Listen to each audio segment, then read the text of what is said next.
ಈಶಾನ್ಯ ರಾಜ್ಯ ಅಸ್ಸಾಂನಲ್ಲಿ ಸೇನಾ ಶಕ್ತಿ ಪ್ರದರ್ಶನ. ರಾಷ್ಟ್ರೀಯ ಹೆದ್ದಾರಿಯಲ್ಲಿ ವಿಮಾನಗಳ ಲ್ಯಾಂಡಿಂಗ್. ಈಶಾನ್ಯ ರಾಜ್ಯ ಅಸ್ಸಾಂನಲ್ಲಿ ಸೇನಾ ಶಕ್ತಿ ಪ್ರದರ್ಶನ. ರಾಷ್ಟ್ರೀಯ ಹೆದ್ದಾರಿಯಲ್ಲಿ ವಿಮಾನಗಳ ಲ್ಯಾಂಡಿಂಗ್. ಅಸ್ಸಾಂನಲ್ಲಿರುವ ದಿಬ್ರುಗಢದ ರಾಷ್ಟ್ರೀಯ ಹೆದ್ದಾರಿ ಅಲ್ಲಿ ವಿಮಾನಗಳನ್ನು ಲ್ಯಾಂಡಿಂಗ್ ಮಾಡಲಾಗಿದೆ. ರಫೇಲ್, ಸುಖೋಯ್, ತೇಜಸ್ ಹೆಲಿಕಾಪ್ಟರ್ ಹಾರಾಟ ತುರ್ತು ಸಂದರ್ಭದ ವೇಳೆ ಬಳಸುವ ರಾಷ್ಟ್ರೀಯ ಹೆದ್ದಾರಿ.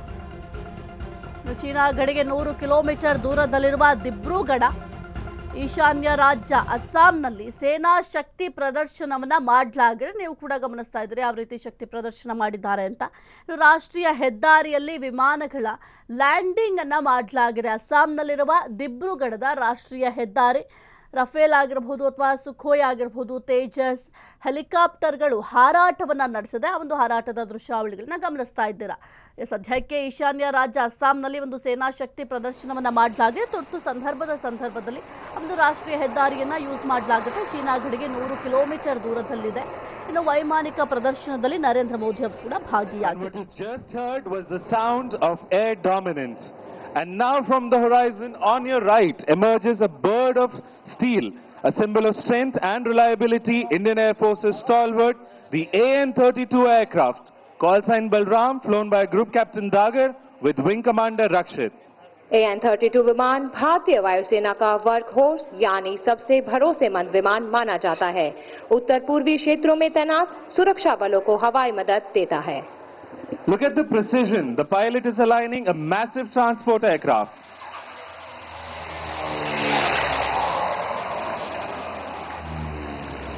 The wheels touch down and roll down the highway, proving that no place is out of reach of Indian Air Force and Naya Bharat.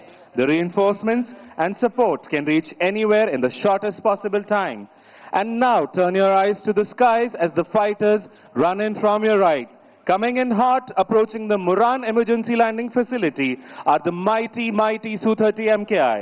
Flying in Wick formation, this is the Arjun formation of number 102 Squadron, led by Group Captain APS Saini. अब आप सभी अपना ध्यान आकाश की ओर करें. दाहिनी ओर से मुरान आपातकालीन लैंडिंग सुविधा की ओर बढ़ते हुए दिखाई दे रहे हैं भारतीय वायुसेना के शक्तिशाली सुखोई 30 लड़ाकू विमान.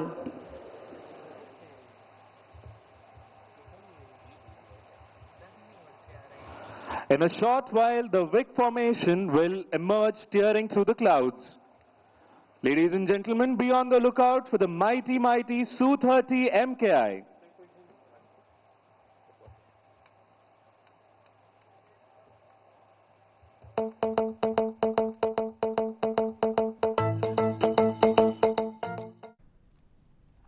ಸದ್ಯಕ್ಕೆ ತುರ್ತು ಸಂದರ್ಭದ ವೇಳೆ ಬಳಸುವ ರಾಷ್ಟ್ರೀಯ ಹೆದ್ದಾರಿ ಈ ಒಂದು ವಿಮಾನ ಹಾರಾಟದ ಸಂದರ್ಭದಲ್ಲಿ ಪ್ರಧಾನಿ ಮೋದಿ ಅವರು ಕೂಡ ಭಾಗಿಯಾಗಿದ್ದರು. ಚೀನಾ ಗಡಿಗೆ 100 ಕಿಲೋಮೀಟರ್ ದೂರದಲ್ಲಿದೆ.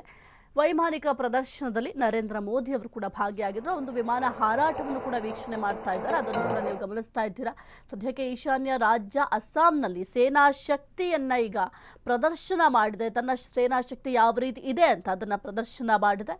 ರಾಷ್ಟ್ರೀಯ ಹೆದ್ದಾರಿಯಲ್ಲಿ ವಿಮಾನಗಳ ಲ್ಯಾಂಡಿಂಗ್ ಕೂಡ ಮಾಡಲಾಗಿದೆ. ಅದೊಂದು ದೃಶ್ಯಾವಳಿಗಳನ್ನು ಕೂಡ ನೀವು ಗಮನಿಸ್ತಾ ಇರಬಹುದು. ಇನ್ನು ಅಸ್ಸಾಂನಲ್ಲಿರುವ ದಿಬ್ರುಗಢದ ರಾಷ್ಟ್ರೀಯ ಹೆದ್ದಾರಿ ಅಲ್ಲಿ ಸದ್ಯಕ್ಕೆ ಈ ಒಂದು ವಿಮಾನವನ್ನು ಲ್ಯಾಂಡಿಂಗ್ ಕೂಡ ಮಾಡಲಾಗಿದೆ. ರಫೇಲ್ ಆಗಿರಬಹುದು, ಸುಖೋಯ್ ಅಲ್ಲೆಲ್ಲ ಒಂದು ಏನು ವಿಮಾನಗಳ ಹಾರಾಟವನ್ನು ಕೂಡ ನಡೆಸಿದೆ. ತುರ್ತು ಸಂದರ್ಭದಲ್ಲಿ ಮಾತ್ರ ಬಳಸುವಂಥ ರಾಷ್ಟ್ರೀಯ ಹೆದ್ದಾರಿಗಳು. ಇನ್ನು ಚೀನಾ ಗಡಿಗೆ 100 ಕಿಲೋಮೀಟರ್ ಒಂದು ದಿಬ್ರುಗಢ ದೂರದಲ್ಲಿದೆ. ವೈಮಾನಿಕ ಪ್ರದರ್ಶನದಲ್ಲಿ ನರೇಂದ್ರ ಮೋದಿ ಅವರು ಕೂಡ ಭಾಗಿಯಾಗಿದ್ದರು.